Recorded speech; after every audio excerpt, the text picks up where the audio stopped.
रिकाम्या जागा भाग नंबर 3 बघा. ओडिशा हे आता याला ओडिशा म्हणतो आपण, ओडिशा, ठीक आहे ना. ओडिशा हे पहिल्या क्रमांकाचे राज्य ठरले असून एकेकाळी मागास म्हटले जाणारे छत्तीसगड दुसऱ्या क्रमावर आहे, आलेले आहे, क्रमात आलेले आहे, क्रमांकावरील आलेले आहे, क्रमांकावर आलेले आहे की क्रमांवर आलेले आहे. तर हे सहज समजते की हे क्रमांकावर आलेले आहे. क्रमांकावरील जेव्हा आपण एखाद्या गोष्टीचं इंट्रोडक्शन देतो तेव्हा क्रमांकावरील ठीक आहे की हे राज्य पहिल्या क्रमांकावरील होतं. परंतु इथे दिलेला आहे क्रम. ओडिशा हे पहिल्या क्रमांकाचे राज्य ठरले, ठीक आहे, असून एकेकाळी मागास म्हटले जाणारे छत्तीसगड दुसऱ्या क्रमांकावर आहे, ठीक आहे ना. म्हणून इथे क्रमांकावर हा शब्द उपयोगी पडतो. हा सराव झाला पाहिजे, सराव महत्त्वाचा आहे, ठीक आहे ना. पेपरमध्ये असे तुम्हाला प्रश्न येणार. प्रयागराज येथील कुंभमेळा महाकुंभमेळा महाशिवरात्रीच्या पावन पर्वानंतर समाप्त झाला. ओके. या निमित्ताने कोट्यवधी रुपयांची काय उचलकूत झाली की उलाढाल झाली? उलाढाल झाली. पैशांची काय होत असते? उलाढाल झाली आणि पर्यटन उद्योगाला चालनाही मिळाली. सुमारे 1.5 महिना चालणारा हा महाकुंभ सोहळा आता संपला आहे. तर रुपयांची किंवा पैशांची काय होत असते? उलाढाल. आणि पैशांची बचतही होते, पैशांचा अपव्यय होतो, पैशांचा सदुपयोगही होतो, पैशांची उलाढालही होते. पण त्या वाक्याचा ऑरा काय आहे, त्या वाक्याचा सेन्स काय आहे, त्या सेन्सनुसार तुम्हाला उत्तर लिहायचं असते. ते सहज समजते, ते हे नसते नासाडी अपव्यय लूटमार नाही. पैशांची लूटमारही होते पण तो आशय वेगळा असतो, ते प्रश्न वेगळे असतात. पैशांचा अपव्यय होतो पण इथे महाकुंभ आहे आणि आपण एक व्यावसायिक बोलून राहिलो की कोट्यावधी रुपयांची उलाढाल झाली, पर्यटन उद्योगाला चालना मिळेल, उद्योगाला ना म्हणून उलाढाल होईल, ठीक आहे ना. संतुलित आहार आणि नियमित व्यायाम ही आरोग्याची काय आहे? मंत्रगिरी आहे. तुम्ही कधी मंत्रगिरी ऐकलं का? मंत्रगिरी हे नसते, हा शब्द नाही आहे, ठीक आहे ना. संतुलित आहार आणि नियमित व्यायाम ही आरोग्याची उपासना आहे. ओके, पाहू आपण. उपासना आहे, मात्र तयारीशिवाय व्यायाम करणे देखील मुलासाठी तुमच्यासाठी धोकादायक ठरू शकते असे तज्ज्ञ सांगतात. कोणताही व्यायाम केला, कसाही केला, कधीही केला असं असते काय? नाही. त्याचे एक वेळ असते, त्याची एक तऱ्हा असते. कोणत्याही तयारीशिवाय जर आलं ना असं तर एकत्र घ्यायचं, ठीक आहे ना. तयारीशिवाय व्यायाम सुरू केल्यास हृदयविकाराचा धोका वाढतो. त्यामुळे व्यायाम करण्यापूर्वी काही महत्त्वाच्या गोष्टी लक्षात ठेवणे अत्यंत आवश्यक आहे. आणि खरं आहे, हृदयविकार म्हणजे आपण बऱ्याचदा पाहतो, आपण म्हणतो तो धावत होता, तो रनिंग करत होता, तो व्यायाम करता त्याला अटॅक आला. कारण आपण प्रॉपर गायडन्स घेऊन प्रॉपर पद्धतीनं व्यायाम करत नसतो म्हणून, ठीक आहे ना.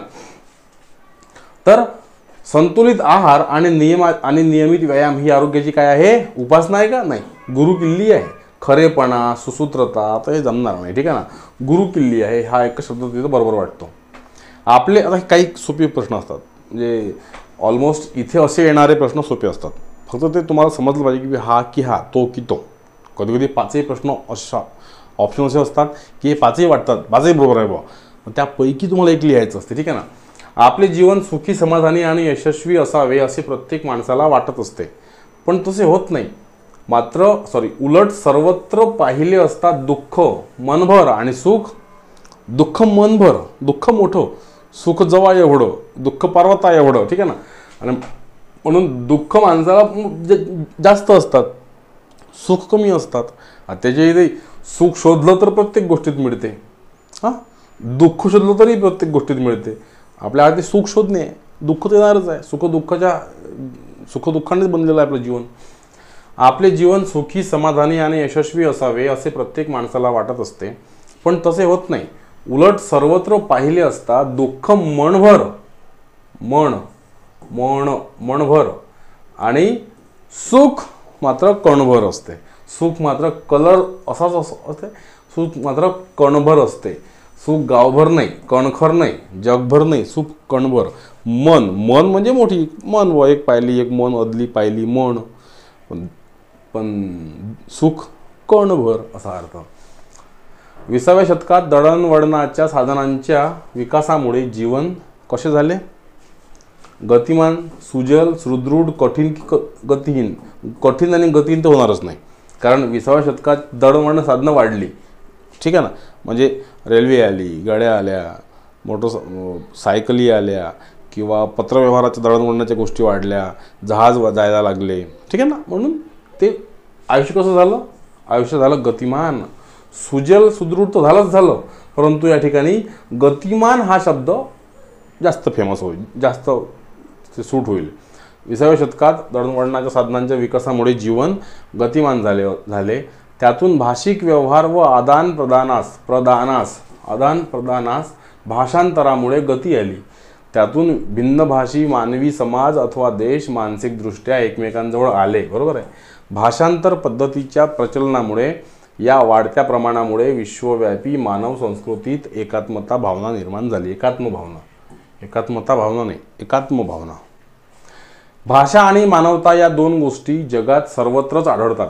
भाषा फक्त मानवातच आहे, ती मानवेतर प्राण्यात नाही. मानवेतर असं लिहायचं, प्राण्यात नाही. म्हणजे काय? माणूस सोडून दुसऱ्या प्राण्यात नाही.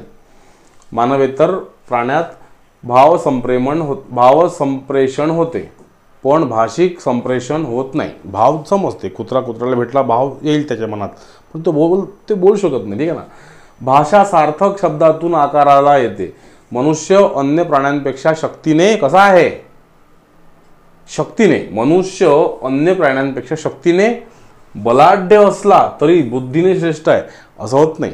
श्रेष्ठ आणि बलाढ्य एकच त्याला सेन्स होतो. म्हणून जर बुद्धीने श्रेष्ठ म्हटलं म्हणजे इथे काहीतरी कमकुवत शब्द लिहावा लागेल आपल्याला. म्हणजे माणूस कसा आहे? आता हत्ती आहे, माणूस आहे, किंवा वाघ आहे, माणूस आहे, घोडा आहे, माणूस आहे, इव्हन गाढव आहे, माणूस आहे. ताकद तर त्यांच्यात जास्त आहे ना प्राण्यांमध्ये, आपल्याला कमी आहे. म्हणून मनुष्य अन्य प्राण्यांपेक्षा शक्तीने दुबळा असला तरी बुद्धीने श्रेष्ठ आहे. म्हणजे दुबळा आणि श्रेष्ठ, बुद्धीने श्रेष्ठ हे ऑपोजिट वर्ड्स आहे. तोच लागेल. दुबळा, बलाढ्य लागणार नाही, युक्तीने किंवा हे असं चालणार नाही.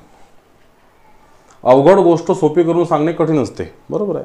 आता अवघड गोष्ट सोपी करून, आता इंग्लिश किंवा मराठी खूप अवघड आहे, मी तुम्हाला सोपं करून सांगून राहिलो, ही सोपी कठीण गोष्ट आहे, ठीक आहे ना. अवघड गोष्ट सोपी करून सांगणे कठीण असते असे म्हणतात. पण सोप्या गोष्टीला अवघड करून सांगणे सोपी गोष्ट आहे. त्यालाही अवघड करून सांगणे ही देखील एक कला आहे, भाग आहे, विषय आहे, मंत्र आहे, जादू आहे, नाही कला येईल, ठीक आहे ना. विद्वत्ता कोणाकडेही असो, ती क्षणात मिळवता येणारी बाब नाही. ज्याप्रमाणे झाडाची मुळे एकदम खोल जाऊ शकत नाहीत, त्यासाठी महिने वर्षे लागतात, परंतु जेवढी खोल मुळे असतात तेवढ्या त्या झाडाला पाया मजबूत असतो. तसेच विद्वत्तेचेही आहे. जेवढ्या प्रयत्नाने ती मिळवाल तेवढे प्रभावी तुमचे व्यक्तिमत्व असेल. आपल्याला एकदाच चमकायचे, एकदाच माणसासारखे चमकायचे, विजेसारखे चमकायचे, सोन्यासारखे चमकायचे, कलेसारखे चमकायचे, की फुलासारखे चमकायचे, की सूर्यासारखे सातत्याने प्रकाशित राहायचे, हे ठरवायचे. म्हणजे आपल्याला एकदाच चमकायचे आहे. आता एकदा काय चमकते? तर वीज एकदाच चमकते. सूर्य मात्र सतत तेवत राहतो, चमकत राहतो, त्याच्यामध्ये सातत्य असते. मग तुम्हाला सूर्य व्हायचं आहे की वीज व्हायचं आहे हे तुम्ही ठरवा, असं त्याचं म्हणणं आहे लेखकाचं. आपल्याला एकदाच विजेसारखे चमकायचे की सूर्यासारखे सातत्याने प्रकाशित राहायचे हे ठरवायचे, ठीक आहे. माणसाची रिकामी जागा मोठे अजब आहे. माणसाचे सण मोठे अजब आहे, धन मोठे अजब आहे, दान मोठे अजब आहे, मन मोठे अजब आहे की तन मोठे अजब आहे, समजत नाही, समज वाचल्याशिवाय. हे पाचही लागेल, पाचही बरोबरच आहे. पण माणसाचे रिकामी जागा मोठे अजब आहे. आता इथून जे वाचू आपण त्यातून समजेल की बा काय मोठे अजब आहे. माणसाचे मोठे अजब आहे, त्याच्याजवळ जे असते त्यात त्यांचे मन तृप्त नसते. बरोबर आहे. आणि त्याच्याजवळ जे नसते त्यासाठी ते मन आसुसलेले असते. आपल्याजवळ जे आहे त्यात आपलं मन नसते. आपल्याजवळ घर आहे, गाडी आहे, व्यवस्थित सगळ्या गोष्टी बरोबर आहे, आपल्याला दुसऱ्यांचं बरोबर त्याची ते पाहिजे, ते जास्त महत्त्वाचं. दुसऱ्याच्या प्रगती एवढी प्रगती आपल्याला करून घ्यायची आहे. अरे मग त्याच्याकडे तेवढे प्रॉब्लेम्स पण आहे ना, पण ते समजत नाही आपल्याला. त्यापैकी एक गोष्ट म्हणजे पंख. लहानपणी मी पऱ्यांच्या खूप कथा ऐकल्या होत्या, वाचल्या होत्या. या कथांतील पऱ्यांना पंख असतात आणि म्हणून हव्यात ते त्या देशात म्हणजे आणि त्या हव्यात तेथे उडून जात असत. माणसाला पंख असते तर माणूसही आपल्या मनाप्रमाणे स्वैरभराऱ्या मारू शकला असता. बरोबर आहे, आपल्यालाही वाटते. हे कॉमन सेन्स आहे, कॉमन गोष्टी आहे, कॉमन भावना आहे प्रत्येकांची की बा आपल्याला पंखाचे उडलो असतो बा आपण, ठीक आहे ना. तर माणसाचे आता सांगा, माणसाजवळ पंख नाही आहे, पण मग माणसाने कृत्रिम पंख तयार केले आहे ना उडायला. पक्ष्यांजवळ पंख आहे, पण त्यांच्याकडे घर कुठे आहे, त्यांना संसार कुठे आहे, त्यांना हे सुख कुठे आहे जे आपण घेतो, असं आहे. म्हणून प्रत्येक बरोबर आपापल्या जागी बरोबर आहे. म्हणून मग इथं काय आता माणसाचे मन तृप्त नाही. हा इथं मन होईल. माणसाचे मन मोठे अजब आहे. बरोबर आहे, कारण इथे मनाचा विषय आहे, आशय आहे. तुम्हाला ह्या वाक्यामध्ये काही समजलं नाही की बा काय पाहिजे. जेव्हा तुम्ही इकडचं वाचलं सगळं तेव्हा तुम्हाला समजते की बा हां इथे मन पाहिजे होतं. म्हणून त्याला पूर्ण वाचायला कधी कधी माणसाचे मन मोठे अजब आहे. त्याच्याजवळ जे असते ते त्याला मन तृप्त नसतं, ठीक आहे. माणसाच्या डोक्याची फार मोठी गंमत असते. तर इथेही समजत नाही आपल्याला, समोरचा पॅराग्राफ वाचावा लागतोच. म्हणून घाई करायची नाही उत्तर लिहिताना, क्लिक करताना. माणसाच्या डोक्याची फार मोठी गंमत असते. माणसाच्या मनात एक असते आणि तो माणूस हाताने कृती मात्र वेगळीच करत असतो. विदा करंदीकरांनी आपल्या एका कवितेत मानवी मनाच्या या विचित्र वृत्तीचे मोठे मार्मिक वर्णन केले आहे. कधी हळूवार मृदू असलेले मन कधी कधी क्रूर निष्ठुर बनते. बरोबर आहे. मन आणि मनगट यांत मात्र अंतर आहे.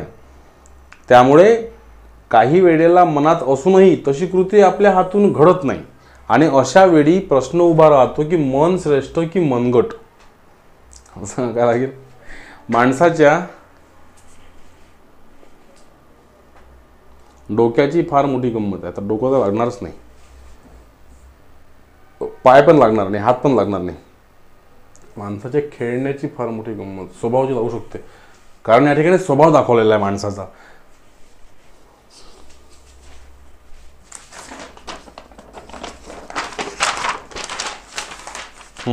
स्वभाव बरोबर आहे. माणसाच्या स्वभावाची फार मोठी गंमत असते, ठीक आहे ना. माणसाच्या मनात एक असते आणि तो करतो दुसरीच क्रिया. विदा करंदीकरांनी आपल्या एका मानवी कवितेत मानवी मनाच्या या विचित्र वृत्तीचे मोठे मार्मिक वर्णन केले आहे. कधी हळुवार मृदू असलेले मन कधी क्रूर निष्ठुर होते. बरोबर आहे. आणि मग मन आणि मनगट यात तो फरक अंतर आहे. त्यामुळे काही वेळेला मनात असूनही तशी कृती आपल्या अजून घडत नाही आणि अशा वेळी प्रश्न उभा असतो की मन श्रेष्ठ की मनगट. ठीक. तर इथे आपल्या स्वभावाची जडणघडण दाखवलेली आहे, स्वभावाचे पैलू उलगडलेले आहे आणि म्हणून तुम्हाला स्वभाव लिहायचा आहे. बरोबर आहे. एक वाक्य पाहताना समजत नाही, हा सराव करणं खूप गरजेचं आहे. ठीक आहे ना. जो माणूस आपल्या मनाची आणि मनगटाची आवर घालू शकतो तोच शहाणा. जे मनगटाच्या जोरावर साधता येत नसते ते मनाच्या सामर्थ्यांवर जिंकता येते. बरोबर आहे.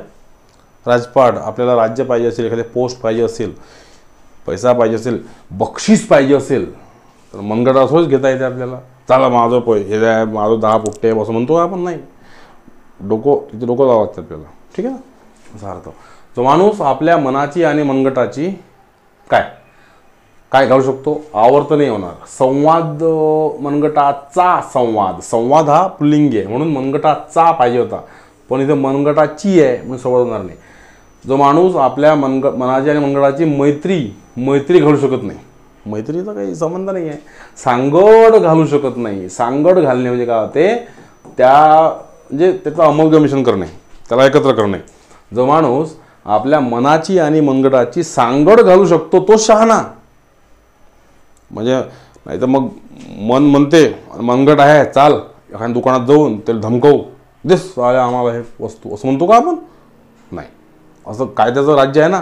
आपण जर मनगडात ताकद असून बाहुबली असू आणि गेलो बाजारात आणि काहीतरी धुमाकूळ मचून राहिलो तर कोणी ऐकते काय?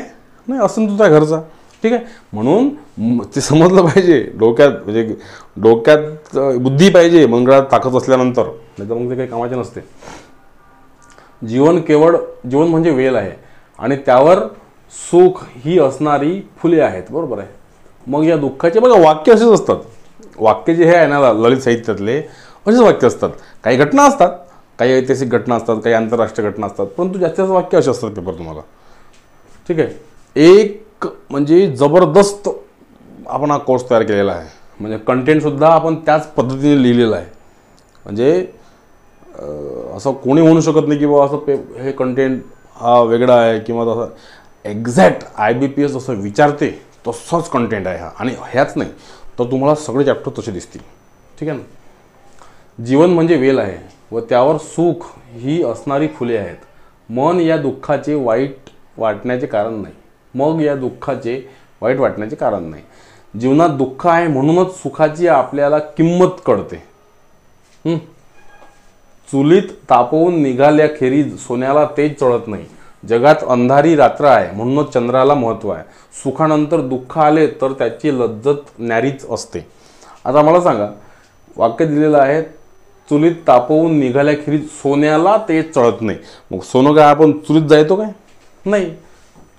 सोन्यात तापवून निघाल्याखेरीज सोन्याला चूक. भट्टीत म्हणा बुवा, भट्टीत बरोबर आहे. भट्टीत तापवून निघाल्याखेरीज सोन्याला तेज चढत नाही.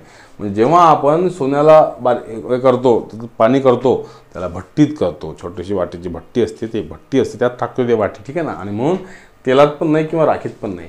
राखीत तापवतो काय आपण सोन्याला, की तेलात तापवतो? नाही, सोन्याला आपण भट्टीत तापवतो, असा अर्थ तो असतो.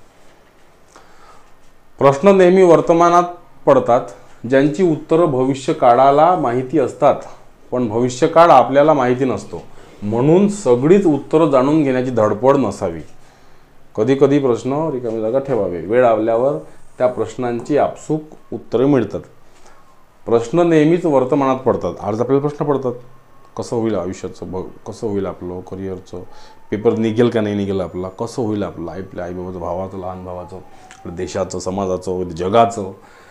प्रश्न नेहमीच वर्तमानात पडतात, पण त्याची उत्तरं भविष्यकाळात दडलेली असतात, माहिती असतात भविष्यकाळाला.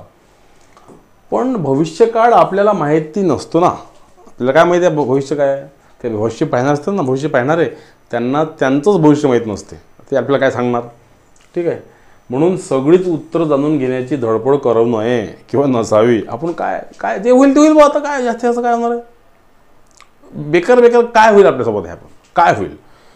नोकरी लागणार नाही, चांगली नोकरी लागणार नाही, काम करावं लागेल, उपाशी पोटी राहू, अजून बेकार काय होईल असं पाहायचं. ठीक आहे. म्हणून सगळीच उत्तरं जाणून घेण्याची धडपड नसावी. कधी कधी प्रश्न निरुत्तरच ठेवावे. वेळ आल्यावर त्या प्रश्नांचे उत्तर आपोआप मिळतात. निरुत्तर ठेवावे, गुपित ठेवावे. गुपित नाही, उघडकीस्त नाही, उत्तर मोठे नाही, निरुत्तरच बरोबर आहे. निरुत्तरच ठेवावे. वेळ आल्यावर त्या प्रश्नांची उत्तरे आपल्याला मिळतात. निरुत्तर म्हणजे काय? उत्तर मिळालंच नाही बा असं निरुत्तर. उत्तर न कधी त्याचं. माणसाचा मोठेपणा त्याच्या वयावर नाही तर त्याच्या विचार आणि कर्तृत्वावर अवलंबून असतो. बरोबर आहे ना. कोणाचं खूप जास्त वय होऊन जाते, 80, 82, 90चं कोणी होऊन जाते, 92चं काही बरडते. आपण लोक पाहतो, राजकीय लोक किंवा सामाजिक संघटनेचे अध्यक्ष वगैरे एकदम थर्ड क्लास स्टेटमेंट देतात. वय वाढलं पण IQ नाही वाढला. ठीक आहे ना. म्हणून माणसाचा मोठेपणा बघा, तो चांगदेव किती वर्षाचा होता? चांगदेव नाही, चांगदेव तो आला होता वाघावर बसून. चांगदेव बसवतो. आणि मुक्ताबाई किती वर्षाची होती? 14-15 वर्षाची होती. पण त्याने मुक्ताबाईला गुरु मानलं. कारण माणसाचा मोठेपणा त्याच्या वयावर नाही, त्याच्या विचार आणि कर्तृत्वावर अवलंबून असतो. तुमच्या विचारातून तुमचे व्यक्तिमत्व झळकत असते. त्याकडे तुमचे लक्ष नसेल तर इतरांचे लक्ष असते. बरोबर आहे. आपण जसं वागतो बोलतो समाजामध्ये, आपण जरी नोटीस करत नाही, पण लोक आपल्याला पाहतात, नोटीस करतात. चांगला बरोबर आहे तो. अरे वाया गेलेली केस, अरे त्याचं तर लग्न जोडणारच नाही राजा, अरे सगळंच पाहिजे त्याला, असं म्हणतो आपण. ठीक आहे ना. म्हणून माणसाचा मोठेपणा त्याच्या वयावर नाही तर त्याच्या विचार आणि कर्तृत्वावर असते. तुमच्या विचारातून तुमचे व्यक्तिमत्व झळकत असते आणि त्याकडे तुमचे लक्ष नसेल तर इतरांचे लक्ष असते. म्हणून तर सुंदर विचार करा आणि सुंदर महत्वाकांक्षा घडवा, विचार घडवा. विचार होऊ शकते, जीवन घडवा होऊ शकते, मोठेपण हे नाही होऊ शकत, व्यक्तिमत्व घडवा होऊ शकते. म्हणजे विचारही होते, जीवनही होते, व्यक्तिमत्वही होते. पण इथे कशाची गोष्ट चालू आहे?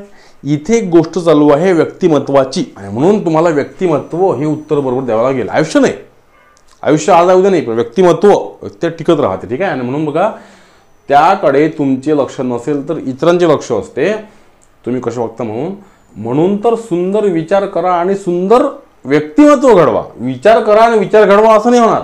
सुंदर विचार करा आणि जीवन घडवा नाही होणार. जीवन घडवा होईल, परंतु जीवनापेक्षाही आपण व्यक्तिमत्वाला प्राधान्य द्यायला पाहिजे. कारण व्यक्तिमत्वाबद्दल आपण हे प्रश्न पाहून राहिलो. म्हणजे असं होतं कन्फ्युजन की चला हे लिहायचं का ते लिहायचं. तुम्ही जेव्हा पेपरला जाल, ते जर CBT कॉम्प्युटर बेस्ड टेस्ट असते, एकटेच तुम्ही त्या ठिकाणी, मग आपण एकटं असतो ना, तिथे असतात भरपूर लोक, पण आपण आपल्या इथे एकटं असतो आपल्या ब्लॉकमध्ये. नेमकं काय करायचं? वेळ पटपट वेळ निघत असतो. आपल्याला काय जीवन लिहू की आयुष्य लिहू की जीवन लिहू की मोठेपण लिहू की व्यक्तिमत्व लिहू, जीवन लिहू की विचार लिहू, काय लिहू, आपण चूक करू, जीवन नाही पाहायचं. विचार चालू कशाचा आहे तर व्यक्तिमत्वाबद्दल आपण बोलून राहिलो. म्हणून उत्तरे लिहिताना विचारपूर्वक लिहायचं, शब्द जपून वापरावेत. सहज बोलून गेलो किंवा रागात बोलून गेलो या वाक्यांना काही अर्थ नसते. बरोबर आहे. कारण शब्द हे कोड्यासारखे सुटतात आणि समोरच्याच्या मनात कोरली जातात, जी परत घेता येत नाही, आणि शिवाय त्याचा परिणामही वाईट होतो. अरे रे, बरोबर आहे. आता आपण एखाद्या वेळेस कोणाला बोलून बसतो, मग काय म्हणतो, अरे मी रागात होतो, अरे मला समजलंच नाही तेव्हा, मी सहज बोलून गेलो. अरे पण समोरच्या मनात ते शब्द कोरले जातात ना. म्हणून बोलताना सुद्धा शब्द जपून बोल, बकुळीच्या फुलापरी. ठीक आहे. एक शब्द करे भलाई, दुजा करे घाव. शब्द काय आहे ते, काहीतरी कबीरांचं वाक्य आहे ते, शब्द संभाल कर बोली, शब्द को हात न पाव, एक शब्द करे भलाई, दुजा करे घाव, असं आहे ते. म्हणून शब्द जपून वापरावेत. सहज बोलून गेलो किंवा रागात बोलून गेलो या वाक्यांना काहीच अर्थ नाही. कारण शब्द हे कोड्यासारखे सुटतात नाही, शब्द हे बाणासारखे सुटतात. बरोबर आहे. कारण नंतर वापस येत नाही ना ते, जिभेसारखे, दगडासारखे किंवा काट्यासारखे नाही. भावना तीव्र होऊन ती तावात बोलून गेली. भावना तीव्र होऊन म्हणजे तिची भावना कोण असेल तिची भावना तीव्र होऊन ती तावात बोलून गेली. काय बोलून गेली तर ती दिलेलं आहे आपल्याला, बघा कॉमा दिला, नंतर दिला आहे डबल कॉम्यामध्ये. इथं डबल कॉमा पूर्ण झाला असेल. हां बघा आहे. म्हणजे डबल कॉम्यातलं जे वाक्य असते, हे वाक्य जो हा कर्ता बोलतो त्याचं असते, त्या थेट तोंडचं असते. म्हणून भावना तीव्र होऊन तावात बोलून गेली. व्यसनाच्या आहारी गेलेल्या लोकांनी जगूच नये, ते फक्त पृथ्वीवर ओझं असतात, शिवाय घरावरही. हो, कारण त्यांचं ध्येय फक्त दारू पिणंच असते. ते आयुष्यात दोनच गोष्टी करतात, कुटुंबाचा मानसिक छळ आणि दारू पिणं. व्यसनाने माणूस अक्कल शून्य होतो, उद्ध्वस्त होतो आणि शेवटी ते व्यसन त्याला गिळून टाकतं. अक्कल शून्य होतो, बिनपगारी होतो, पागल होतो, निर्दयी होतो, घर कोंबडा. हे पाचही बरोबरच आहे, पण पाचहीपैकी कोणतं बरोबर आहे तर अक्कल शून्य होतो. बिनपगार होतो, पण तो त्याला पगार सुरू आहे ना, मग कसा बिनपगार होईल तो? पागल होत नाही, निर्दयी होतेच बा असं नाही, घर कोंबडा नाही होत तो, घर कोंबडा म्हणजे घरात बसणारा, पण तो अक्कल शून्य होतो, त्याला अक्कल नसते मग पिल्यानंतर, असं आहे ते. अंतराळात विशिष्ट ठिकाणी पोहोचणे आणि तेथून परतणे या दोन्ही गोष्टी जितक्या रोमांचकारी असतात तितक्याच प्रचंड जोखमीच्याही. त्यामुळे सुनीता आणि त्यांचे सहकारी, म्हणजे ते सुनीता विल्यम्स आणि सहकारी, प्रत्यक्ष पृथ्वीवर उतरेपर्यंत जगाने श्वास मोकळा धरला होता. कारण भारतीय वंशाच्या अंतराळवीर कल्पना चावला यांच्या दुर्दैवी शेवट अजूनही आपण विसरलेलो नाही. कल्पना चावला 20 वर्षापूर्वी, ठीक आहे ना, उतरेपर्यंत त्या गेल्या. तर त्यामुळे सुनीता आणि त्यांचे सहकारी प्रत्यक्ष पृथ्वीवर उतरेपर्यंत जगाने श्वास मोकळा धरला होता. की पकडून धरला होता, की दाबून धरला होता, की कोंडून धरला होता? रोखून धरला होता. श्वास आपण रोखून धरतो. हा आले बा, आपण मॅच पाहतो, ठीक आहे, तेव्हा पण आपण अरे यार यस, हा 6 पाहिजे, यस मारला. श्वास रोखून धरतो आपण, रोमांच आपल्या अंगावर उठतं, ठीक आहे ना. म्हणून श्वास आपण रोखून धरतो. सुनीता विल्यम्स बिचारी येईपर्यंत सगळ्यांनी श्वास रोखून धरला होता की बा सुटले तरी कोणते निघाले होता, आता बरोबर आले पाहिजे, आता मग मरून जाईल, ठीक आहे ना. मगरीने एक डोळा उघडा ठेवून झोपण्याचे कारण म्हणजे ती झोपेतही आपल्या सावजावर लक्ष ठेवून असते. सावज म्हणजे काय ते? सावज म्हणजे शिकारी, म्हणजे आपण शिकार करतो ते, आणि ज्यांची शिकार करतो त्याला आपण सावज म्हणतो, ठीक आहे ना, सावज. मगरीने एक डोळा उघडा ठेवून झोपायचे कारण म्हणजे ती झोपेतही आपल्या सावजावर लक्ष ठेवून असते. झोपेतही तिचे सर्व लक्ष आपल्या टप्प्यात एखादा प्राणी येतो का यावर असते, जेणेकरून झोपेतही भक्ष्यावर वार करून त्याला टिपता येईल. याशिवाय आपल्याला एखादा धोका नको यासाठी मगर सजग असते, कारण मगरीला पण धोका वाघाचा आहे. वाघ मगरला खाते, मगर वाघाला खातो, ठीक आहे ना. असं मग झोपेतही भक्ष्यावर वार करून, की प्राण्यांवर वार करून, माणसांवर, पक्ष्यांवर, की वाघावर? पाचही बरोबर आहे. पाचपैकी कोणतं बरोबर आहे? मगर फक्त प्राण्यालाच खाते काय? फक्त माणसाला खाते काय? फक्त पक्ष्यांना खाते काय? फक्त वाघाला खाते का? नाही, तर ती भक्ष्याला खाते. म्हणजे मगरीचे भक्ष्य हे चारही गोष्टी आहे, आणि म्हणून चारही न लिहिता फक्त एकच लिहावा, भक्ष्य. ज्याचं आपण भक्षण करतो तो भक्ष्य, आपण भक्षक. फ्रेंच तत्वज्ञ स्पोनव्हिल म्हणतो की मानसिक दुःख वजा करता आली तर शारीरिक वेदना हाताळता येतात, बरोबर आहे. पण मानसिक दुःखांमुळे माणूस प्राप्त क्षणात क्वचितच जगत असतो.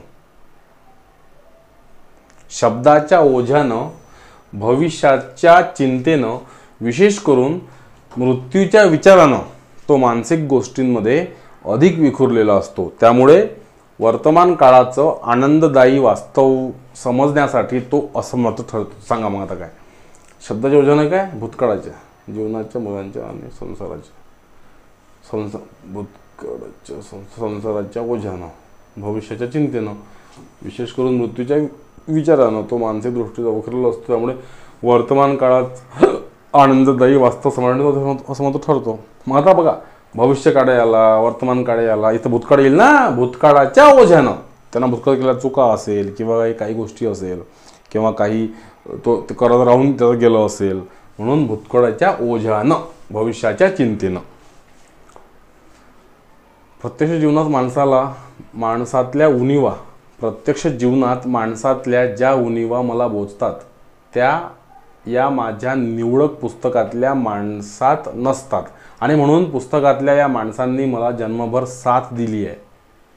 धकाधकीच्या जीवनात धक्के मिळाले म्हणजे मी माझ्या पुस्तकांकडे वळतो.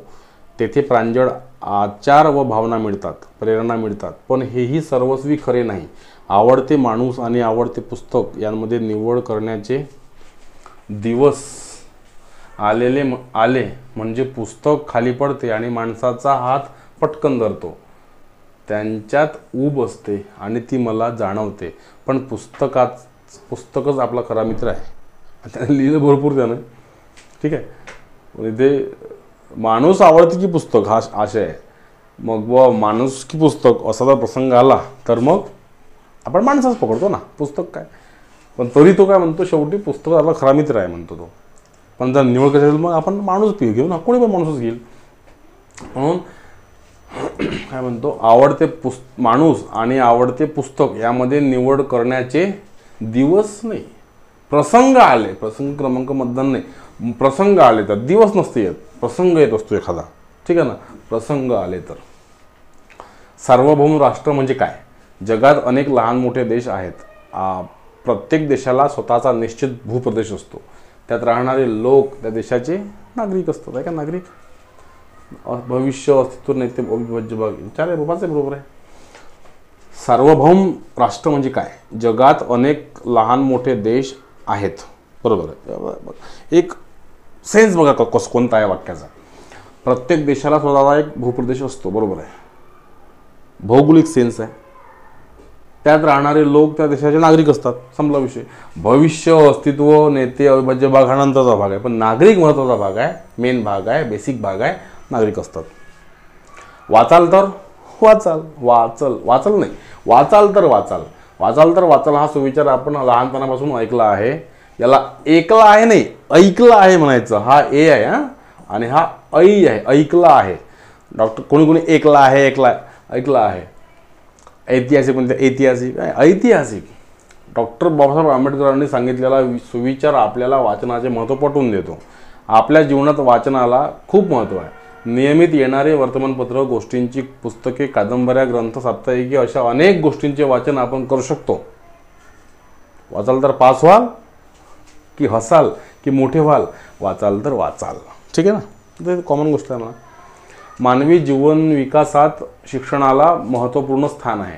शिक्षण माणसाचा इतका मोठा पॅराग्राफ का देतात ते, तुमचा वेळ खावा म्हणून.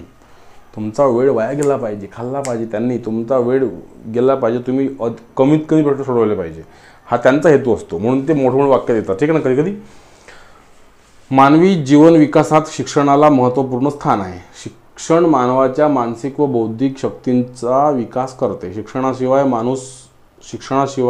माणूस काय पशुसम आहे, याचं वाक्यच आहे. शिक्षणाशिवाय माणूस पशु आहे.